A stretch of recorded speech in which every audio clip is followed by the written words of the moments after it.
Selamat pagi, siang, sore, dan malam. Perkenalkan, nama saya Setyanata Yoga Untoro dari Program Studi Teknologi Rekayasa Otomasi Universitas Diponegoro Angkatan 2025 dengan 3 digit NIM terakhir 081. Kali ini saya akan membahas mengenai lanjutan dari materi sebelumnya, yaitu fundamental mengenai bahasa pemrograman C++ pada praktikum algoritma dan pemrograman. Kali ini saya akan membahas mengenai yang pertama ada if atau else dalam logika boolean. Lalu kedua ada looping, for, while, do while, dan iterasi array. Lalu yang ketiga ada latihan program ternilai dan tabel perkalian. Kemudian keempat, perbedaan parameter by copy dan by reference. Kelima, prototype fungsi dengan contoh. Keenam, permisahan berkas .hpp dan .cpp. Lalu yang ketujuh, program modular sederhana. Oke, jadi di sini yang pertama itu if, else, dan logika boolean merupakan percabangan mengarahkan alur program berdasarkan kondisi. Rantai if, else mengevaluasi kondisi dari yang paling spesifik hingga default. Sementara tipe boolean menyimpan hasil logika untuk dipakai ulang. Konsep utama yaitu setiap blok if dievaluasi secara berurutan sampai kondisi terpenuhi. Lalu yang else itu menangani semua kemungkinan yang tidak masuk dalam kondisi sebelumnya. Lalu ekspresi perbandingan mengembalikan nilai boolean sehingga bisa disimpan dari variabel. Contoh kodenya itu seperti ini. Ada yang pertama if, lalu else if, dan yang terakhir else. Jadi if misalkan sini if terus score lebih dari sama dengan 90. Jadi ketika kondisi lebih dari sama dengan 90, skornya ini lebih dari sama dengan 90, maka akan mencetak grade A. Namun jika kondisi yang pertama tidak terpenuhi, maka akan lanjut ke kondisi yang kedua, yaitu else if. Ini jika skor lebih dari sama dengan 75, maka program akan mencetak grade B, dan seterusnya sampai kondisi else, yang dimana ketika kondisi pertama dari if sampai else if ini tidak terpenuhi, maka program akan mencetak yang else ini, yaitu grade 2D ini. Nah, kemudian di bawah sini boolean atau kondisi jika skornya lebih dari sama dengan 60.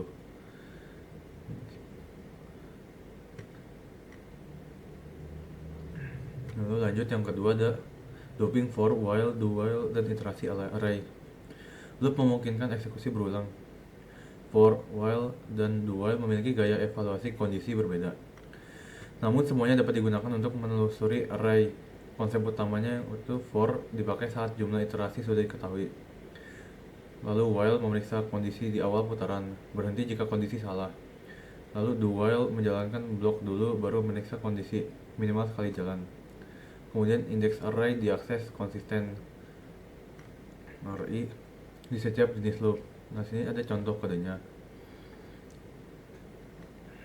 Lalu yang ketiga, latihan program rata-rata nilai dan tabel perkalian. Dua latihan utama mengenalkan perhitungan rata-rata menggunakan loop tunggal dan pencetakan tabel perkalian menggunakan loop bersarang. Yang pertama, program rata-rata nilai, yaitu kita input jumlah nilai n terlebih dahulu. Kemudian gunakan loop untuk membaca setiap nilai dan tambahkan ke total. Rata-rata dihitung dengan total atau n. Nah, di sini contoh programnya. Lalu yang B ini ada tabel perkalian. Dua loop bersarang menampilkan tabel n kali n. Loop luar menentukan faktor pertama. Loop dalam mengalihkan dengan faktor kedua. Kemudian ada garis miring kebalik T dipakai supaya kolom rapi. Ini contoh programnya. Lalu perbedaan parameter by copy dan by reference. Nah, cara fungsi menerima parameter memengaruhi apakah perubahan dari dalam fungsi terlihat di luar. Salinan by copy tidak mengubah nilai asal, sedangkan referensi atau by reference langsung memodifikasi variabel asli. Konsep utamanya itu void tambah copy dalam kurung int a, menerima salinan sehingga a hanya variabel lokal. Lalu kedua, void tambah ref in dan a, menerima referensi operator dan memastikan a menunjuk ke variabel pemanggil. Lalu gunakan referensi saat ingin menghemat salinan besar atau memodifikasi argumen. Dan ini ada contoh kodenya ini. Lalu kelima, prototype fungsi dengan contoh. Prototype mendeklarasikan tanda tangan fungsi sebelum dipakai. Hal ini memisahkan deklarasi dan implementasi dan menjaga compiler mengetahui fungsi yang akan dipanggil. Konsep utamanya itu prototype biasanya ditempatkan di bagian atas atau di header. Implementasi dapat berada di akhir file atau berkas terpisah. Pemanggilan fungsi cukup menyertakan header karena compiler sudah tahu bentuknya. Sini contoh kodenya seperti ini ya. Yang keenam, pemisahan berkas HPP dan CPP.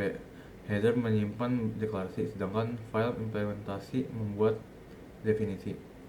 Permisahan ini meningkatkan modularitas, mengurangi duplikasi, dan mempercepat kompilasi ulang. Konsep utama yang pertama, header berisi deklarasi fungsi, kelas atau konstanta yang ingin dibagikan. File implementasi CPP memuat kode aktual dari fungsi yang dideklarasikan.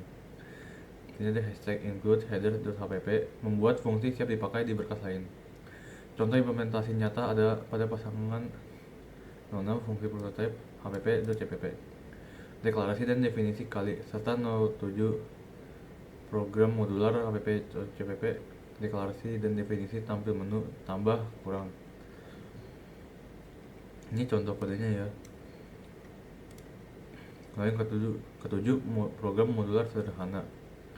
Program kalkulator menurut sederhana menunjukkan bagaimana fungsi terpisah bekerja sama dengan main untuk menghadirkan struktur modular yang mudah dikembangkan. Sini alur programnya. Yang pertama, main memanggil tampil menu dengan parameter kosong untuk menampilkan pilihan. Lalu kedua, pengguna memilih operasi dan memasukkan 2 angka. Ketiga, main memanggil fungsi aritmatika sesuai menu. Keempat, jika pilihan tidak ada, tampilkan pesan error. Nah, ini contoh kodenya ya. Lalu lanjut ke program codingannya langsung sini. Yang pertama, if else boolean. Langsung saja kita jalankan.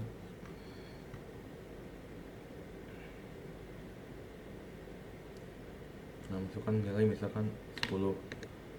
Grade ternyata D atau tidak lulus.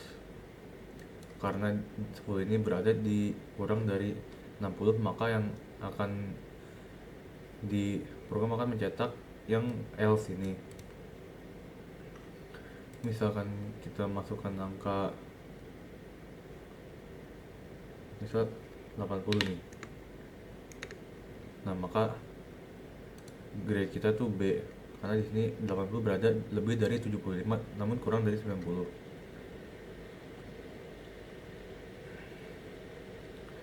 Jadi status lulusnya tuh iya. Lanjut yang kedua, loop for while do.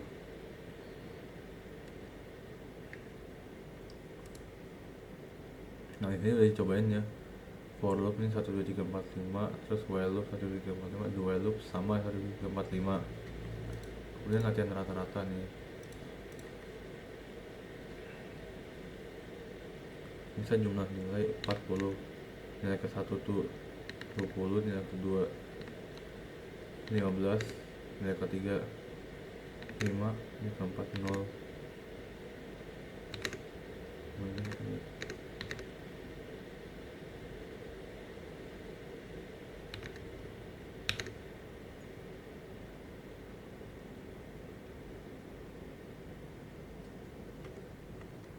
Oh, gini salah input tadi itu.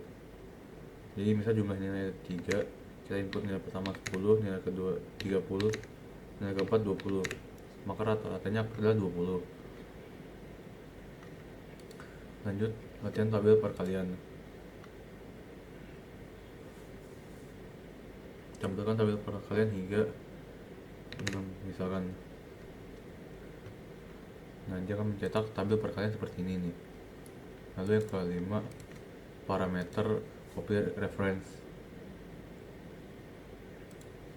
Nah di sini langsung ya, setelah pass by copy 5, kemudian setelah pass by reference menjadi 15 karena ditambah 10 ini.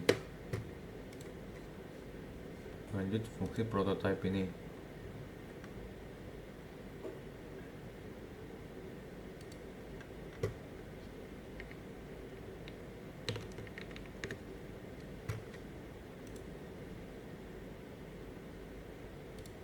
Oke.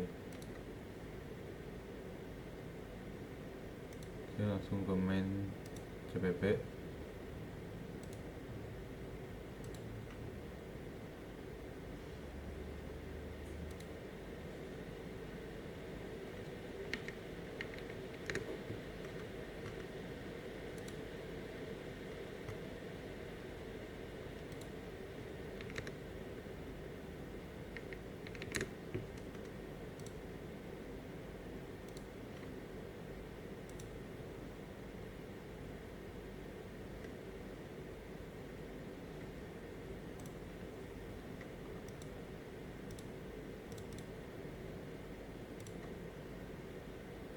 Oke, ini buat selanjutnya kalian bisa coba sendiri. Ini ada program main CPP, ada fungsi prototype, ada 7 program modular. Oke, mungkin itu saja yang dapat saya sampaikan. Mohon maaf apabila ada kesalahan kata dalam perbuatan. Saya ucapkan terima kasih.